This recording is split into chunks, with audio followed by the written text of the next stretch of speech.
An Indiana father is pushing for change tonight after two of his daughters died, swept away in floodwaters. WRTV investigates obtained 911 recordings that call into question whether the county ignored repeated warnings. The bridge here on Sains Creek is completely washed out. It's gone. Now at 6, WRTV investigates Kara Kenney spending months looking into claims that one Indiana county could have prevented the deaths of multiple people killed in floodwaters. This happened in Laurel, Indiana, in Franklin County. That is in the southeastern part of our state, not too far away from Cincinnati. Kara joins us now with her in-depth investigation, Crisis on the Creek. Oh, ladies. Josh Mosier is a cattle farmer. He's lived in Franklin County, Indiana most of his life. It's hard living here. Just yards away is Sains Creek, where his two daughters, Kylie and Elysium, died last March. They've touched everything.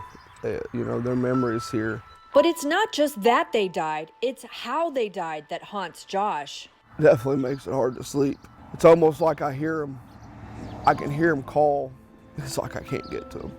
It was before dawn on March 20th, 2020. Felina Lewis woke her kids, 4-year-old Kylie, 7-year-old Elysium, and her son Ethan. They got in the van and started heading for the babysitter. She needed to drop the kids off before her 6 a.m. shift at GCOM in Greensburg.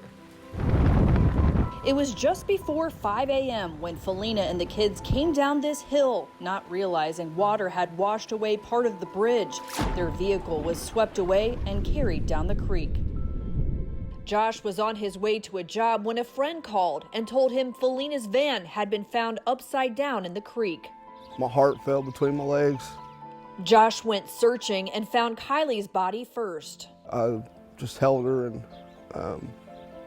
I told her it was okay, that Daddy had got her, that she didn't have to scream for me anymore, but Daddy wasn't done, that I had to find her sister. Hours later, he found Elysium. The girl's mother, Felina Lewis, and her son, Ethan, also died that morning. Sights, sounds, smells, that's the part I struggle with the most. What Josh didn't know at the time is that several people called Franklin County 911 and the Sheriff's Department hours before Felina and the kids went into the creek. The first call came in at approximately 3:17 a.m. from a woman who lives near the bridge. 911, what's your emergency? Sains Creek Road is flooded. Okay, is there an emergency? Is there somebody stuck? No, we just see somebody coming down the hill. They turned around, but yeah, it's flooded bad. Another caller contacted 911 an hour later at 4:18 a.m. Yes, the bridge here on Sains Creek at the bottom of Sains Creek Hill is completely washed out. It's gone on one side. Somebody better get down here and block it off before somebody goes into the river. And a third person called the Sheriff's Department at 4:46 a.m. after her son had trouble getting to work. The water is so deep. He drives a red GMC truck. Okay. He said the water is so deep it was halfway up his headlights, and it is moving very fast, and it almost took him down the creek. Felina and the kids went into the creek minutes after that call. Witnesses said they could hear screaming as their van was swept away. Despite at least 3 warning calls, court documents allege Franklin County did not dispatch a sheriff's deputy or county highway crew to block off the road. This wasn't an accident. This was something that could have been prevented. Carmel attorney Tim Devereaux represents Josh Mosier. To have that specific information provided to you and then not act on it is just unfathomable. Josh and his attorney filed a wrongful death lawsuit against Franklin County and the Sheriff's Department on January 11th of this year. It alleges the county was negligent when it failed to warn the traveling public about the bridge. It also alleges the county converted the 911 calls about the bridge to iCalls, or information only, meaning they did not have to send an officer to the scene. Josh's attorneys obtained the 911 calls through a records request and provided them to WRTV, as well as this call from a Franklin County chief deputy later on the evening of March 20th, asking if anyone had reported the bridge was out. God help whoever didn't pass that on if it did. There was a call at 4:18. It says, advise that the bridge on Saints Creek is completely washed away. What did they do with it? It looks like it was made an iCall. Are you kidding me? The lawsuit alleges the dispatchers were posting to social media around the same time those calls about the bridge came in, an allegation the county denies. Josh's attorneys obtained the video from inside the 911 call center. When we watched the video, we saw that these people were on their phones. They were on their cell phones during this time frame. In its response to the court, Franklin County denies it was negligent and claims as a government agency they're immune from liability in this case. Josh and his attorney disagree. There needs to be a process. There's a better way to handle a 911 call. That's what they're there for. It's an emergency phone call. Josh remembers Kylie and Elysium loved playing in the creek. It was once the family's happy place. Now a memorial reminds drivers of the lives lost. I just blow kisses and have a silent words with them as I go across. Josh says he's filing suit and speaking with WRTV in the hopes of prompting better training and protocols for 911 operations. So it doesn't happen again. So there's not another father, another family standing here talking to you. And Kara, those 911 calls are just disturbing to hear, and that father's story is so sad. It's so heartbreaking, and perhaps even more heartbreaking is that he wasn't the only one to lose family in the creek that day, Kara. That's right, Mark. It is sad. A total of 6 people died when they were swept into the floodwater that day, including Burton Spurlock and Sean Roberts of Laurel, Indiana. Josh Mosier's lawsuit is still pending and is not yet scheduled for trial.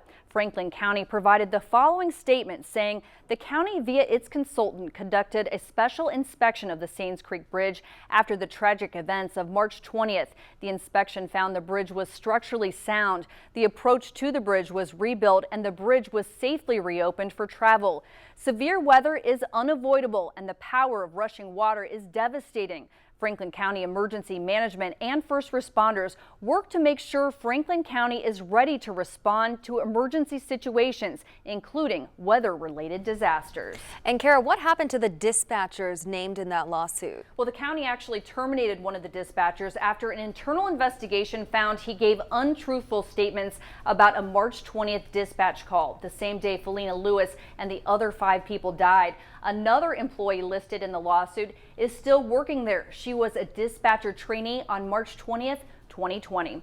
Now, we reached out to an expert to get some insight on how 911 operators should handle a call about a washed out bridge and what you can do as a citizen.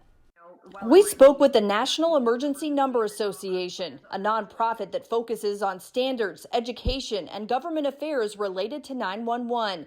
NENA's 911 Operations Director, April Heinze, says protocols vary from state to state and county to county. Heinze says calls about a washed-out bridge or roadway would generally be handled with more urgency. It would probably get entered as more of a traffic hazard, and you would send law enforcement and maybe fire if that's what the local protocol would be. And more than likely, you're going to have the person stand by and have their flashers on so others can, if the person is willing to do so. That you can't force somebody to stay in that situation. The National Emergency Number Association says the future of 911 will allow operators to get a more visual picture of what's happening. The state of Indiana is working on a next-generation 911 system that would allow you to share pictures and video with 911 operators. The executive director of the Indiana Statewide 911 Board says they're working with counties and wireless providers to create a system that would allow 911 call centers to get images from your phone. As you can imagine, it's a complicated system to develop. Because of the potential graphic imagery that could be coming across those systems, of getting the 911 personnel trained in that side so that they're able to handle that not only internally as telecommunicators, but it's really stressful enough with the emotional side that comes in on every 911 call. At this time, there's no timeline for when this new system will be available. Indiana averages 4 million 911 calls a year. Now, if you have to call 911, here's how you can help. Speak clearly and remain calm. Provide the operator with your location, including the city, street, and which direction you're headed. Also, provide as much detail as possible about the emergency and do not hang up until the operator says it's okay. Now, obviously, 911 dispatchers have a huge responsibility and a lot to juggle, but some say this crisis on the creek shows improvements have to be made. It's really sad, and it's just like, dang, like, and we're at work. Returning to work after a tragedy. Next on WRTV News at 6, FedEx's plans to bring people back to work after the mass shooting and what resources will be available for employees. Is there vaccine apathy? One vaccination clinic canceled due to a lack of interest. Spots still available for COVID shots at Lucas Oil Stadium. Why there are not even more people signing up and what this could mean as we try to end the pandemic. Some of you will be able to return to Indianapolis Motor Speedway to watch the Indy 500 in person.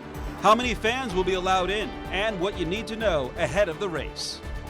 You'll be able to trade in the heavy coat for a short sleeve shirt sooner than you think. I'll detail a warm-up